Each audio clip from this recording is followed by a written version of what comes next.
ሰላም፣ ራሴን አስተዋውቅ ዘንድ ፈቀዱልኝ። ስሜ ኤፍሬም ይባላል። እንደማንኛውም ወጣት በዓለማዊ ፍላጎትና ኃጢአት ስለደከምኩ መንፈሳዊ ሕይወቴን ለመጀመር ወሰንኩ። መንፈሳዊ ሕይወት በምን መልኩ እንደምጀምር እንዲሁም እስከ ፍጻሜው መቀጠል እንደምችል እንዲያግዙኝ በምኖርበት ገዳም የላቀ ቅድስና የተጎናጸፉት አባት ወደ ሆኑት አባ አንጦኒዮስ ጋር አመራው። እውነት ለመናገር መንፈሳዊ ሕይወት ብዙ ጊዜ ጀምሬው የነበረ ቢሆንም መቀጠል ግን አልቻልኩም። ዛሬ ግን ውስጤ ተበረታቶ ከአባታችን ጋር መቀመጥ አለብኝ ብዬ ወሰንኩ። በመንፈሳዊ ሕይወት ጅማሮ ተከታታዮቼ ከኔ ጋር ሆናችሁ እንድትማሩ እኔ የጠየኳቸውን ጥያቄዎችና የሰጡኝን መልስ እንዲሁም ምክር እንድትማሩበት እተርክላችሁ ዘንድ ወደድኩ። የልዑል እግዚአብሔር ጸጋና በረከት ያበዛላችሁ ዘንድ የዘውትር ጸሎቴ ነው።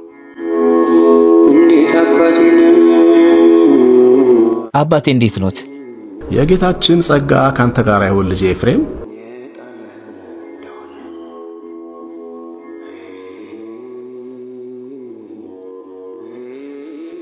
እንግዲያውስ እንደምን አለ? ደህና ነኝ፣ እግዚአብሔር ይመስገን አባታችን። እውነት ለመናገር እጅግ አድካሚ በሆነ ጉዞ ነው ወደ እርሱ የመጣሁት። መንፈሳዊ ሕይወቴ ቋሚ መሆን አልቻለም። ሐሳብ አደከመኝ። በጥሩ ሁኔታ እየሄድኩኝ እቆይና ተመልሼ እወድቃለሁ። ይህን በድካም ብዛት ኃጢአት ላይ እወድቃለሁ። አባቴ እንዳውም ቅንጣት ሰላም ባጣው ጊዜ ተስፋ ወደ መቁረጥ ደረጃ እደርሳለሁ።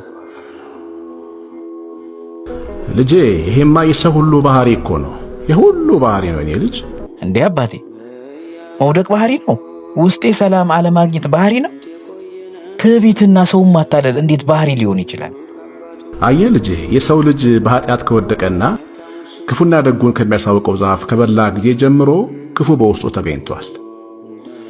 የሰው ልጅ ሥጋዊ ባህሪ እንዳልከው ተዘበራርቋል። እውነተኛ መንፈሳዊ የሕይወት መንገድ መጀመር ከፈለክ ግን መሠረታዊ ነገሮችን ማወቅ ይገባል።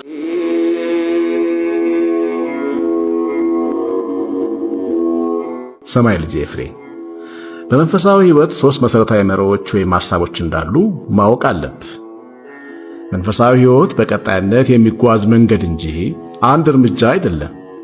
ዕድሜም በሙሉ የምትኖርበት እንጂ በጊዜ የሚታጠር አይደለም። እኔ ልጅ አባታችን ማለት እንዴት? አልገባኝም አባቴ። ልጄ ኤፍሬም፣ መንፈሳዊ ሕይወት የጊዜ መድረክ አለመሆኑን ማወቅና ማመን አለብህ። 1000 ኪሎ ሜትር በአንድ እርምጃ እኮ ነው የሚጀመረው። ነገር ግን ሁሉም መንገድ አንድ እርምጃ ነው ማለት ደግሞ አይደለም። ዓለማዊ ፍላጎት፣ ኃጢአት፣ መጥፎ ባህሪህና ሱስም በሙሉ በድንገት በአንድ ጊዜ ካንተ ለመጣል አታስብ። ይሁን እንጂ ለእያንዳንዱ ኃጢአት መጸጸት አለብህ።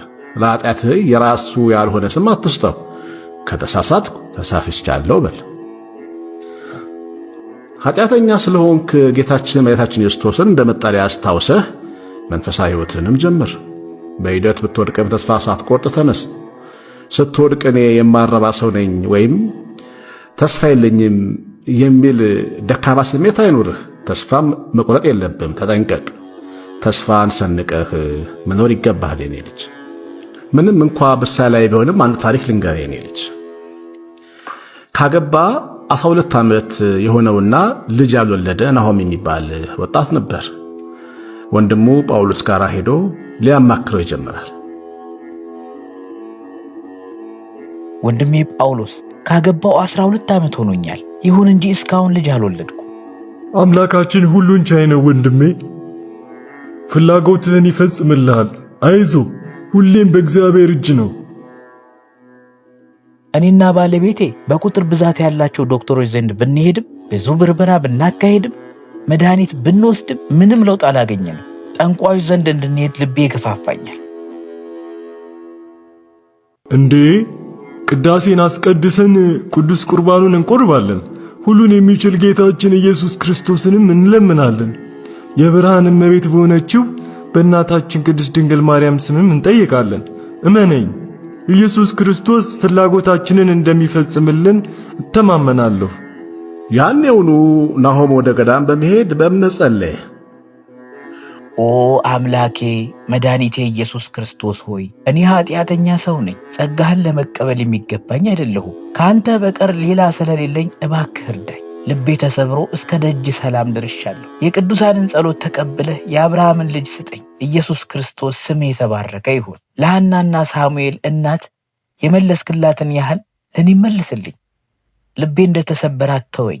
ከአንተ ሌላ ምንም የለኝም። በእናትህ በቅድስት ድንግል ማርያም እለምንሃለሁ የኔ አባት። ከአንድ ዓመት በኋላ እግዚአብሔር አምላክም ጸሎቱን ሰምቶት ጥሩ ልጅ ሰጠው። ልጅ ኤፍሬም እጅግ ተደሰተ። ልጁ የ2 ወር ዕድሜ ላይ ሲደርስ ግን ከተለመደ ውጪ የሆነ ሁኔታ ተፈጠረ። ናሆም ልጁን ለመመልከት እንደመጣ ልዩ ፍጻሜ ሆነ። እሰይ ኤቨን ልጄ እየሳቀ ነው። እሰይ እግዚአብሔር ስም ይባረክ። ኤቨን 40 ሳንቲሜትር ቁመት ጨምሯል። ይሳቅ እንጂ ይህን ያህል ቁመት ምንድን ነው? ልጄ ኤቨን በአንዴ 1 ሜትር ደረሰ። እዴ አይኔ ነው 1 ሜትር ተኩል ሆነው እኮ። ምንድን ነው የማየው? ይህ እንዴት ይሆናል? ይህ በአጭር ጊዜ እንዴት መሆን ይችላል? 1 ሜትር ተኩል። እግዚኦ ልጄ ትልቅ ሰው ሆነ፣ ጺምም አወጣ፣ መጸለይም ጀመረ እኮ። አባቴ ናሆም በምክንያት ነው የምትስቀው? ተገርመህ እንዲህ የምትመለከተኝ? ልጄ ኤፍሬም እስቲ ራስህን ናሆም ቦታ አስገባና ልጅህ ኤቨን በተወሰኑ ደቂቃዎች ውስጥ በድንገት ከምን ጭቅላነት ጺም ወዳለው ትልቅ ሰውነት ቢቀየር ምን ታደርግ ነበር? እንዴ ይሄስ የማይታወቅ ነው። በሸሸው ወይም ራሴን ስቼ በጠፋው ነበር። ስለዚህ ልጄ አንተም በመንፈሳዊ ሕይወት በድንገት አንዴው ለመቀየር ወይም ለማደግ አትጠብቅ። ኃጢአተኛ መሆንህን መን ልጄ ለሠራው ኃጢአት ምክንያት ሳትሰጥ ተሳስቻለሁ በማለት በእግዚአብሔር ፊት ንስሐ ግባ።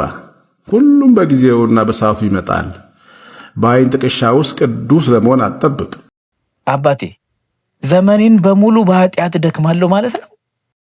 እግዚአብሔር አምላክ ገብተበት ከነበረው ባርነት በጥረት ሳይሆን በፈቃዱ አንተን የሚያሳርፍበት ቀን ይመጣል ልጄ። ታዲያ አባቴ ይህ መቼ ነው? ከሞትኩ በኋላ? ሁሉን የፈጠረ ሁሉን የጀመረ ሁሉን